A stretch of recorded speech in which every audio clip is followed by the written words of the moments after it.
Everyone tells you a Roth conversion is one of the smartest moves you can make in retirement.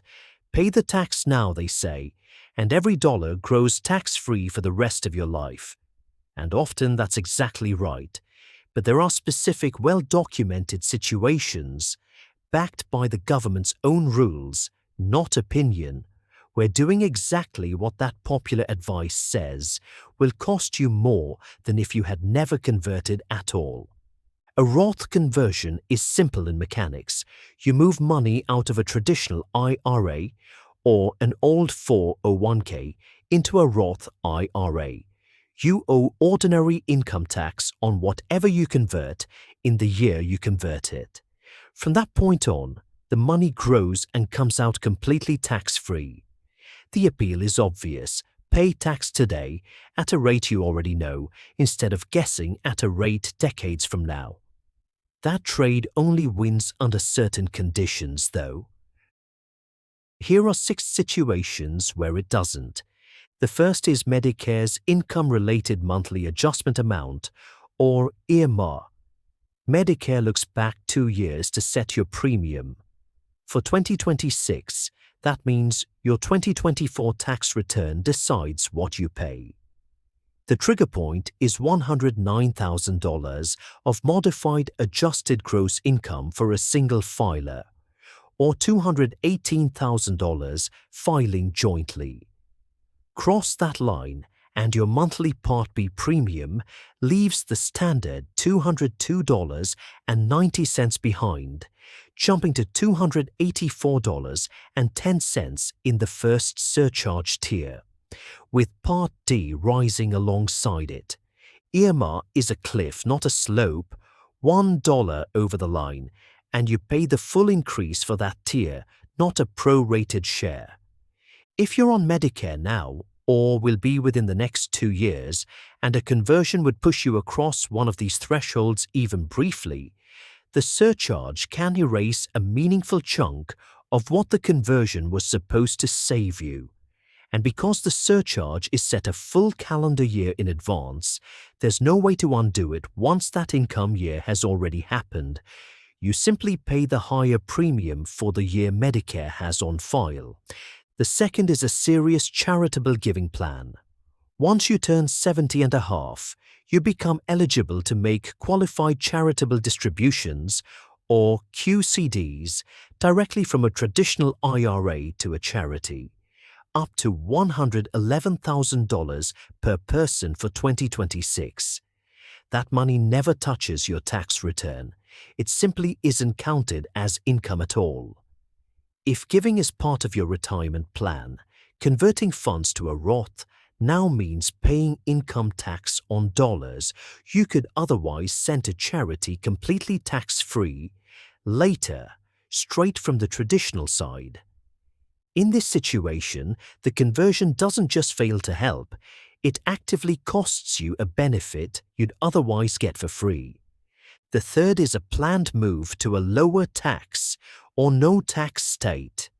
Whatever state you're living in when you convert will tax that conversion at its own rate, and that bill is locked in the moment you file.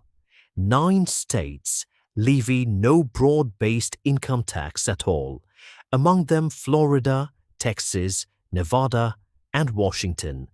If you're planning to relocate to one of those states, or to any state with a materially lower rate within the next few years, converting before you move means paying state tax you could have avoided or reduced simply by waiting until after you'd relocated.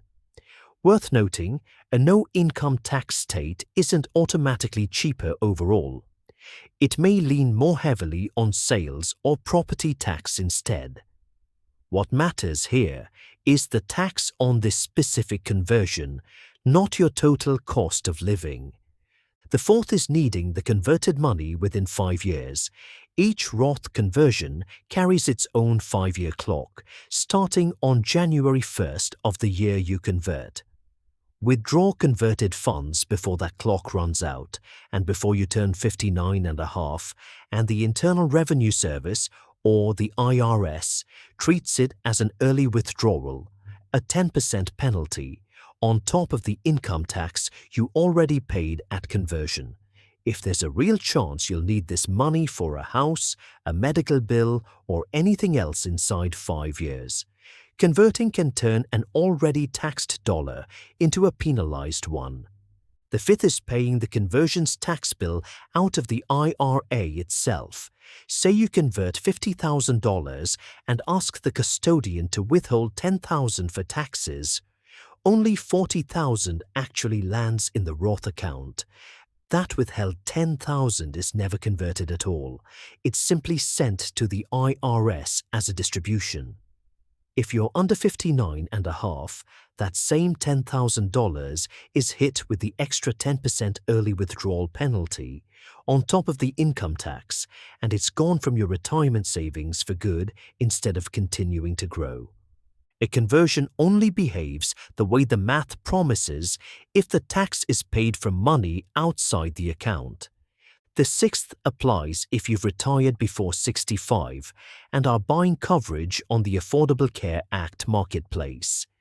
The enhanced subsidies that capped premiums at a percentage of income expired at the end of 2025, so the marketplace subsidy cliff is back for 2026 coverage.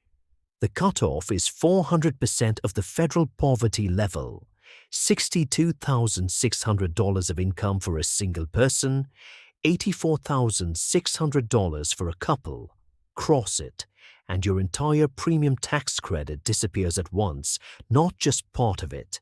A conversion large enough to push your income over that line, in a year you're relying on marketplace coverage, can cost you thousands of dollars in lost subsidy, often more than the conversion saves you in future tax.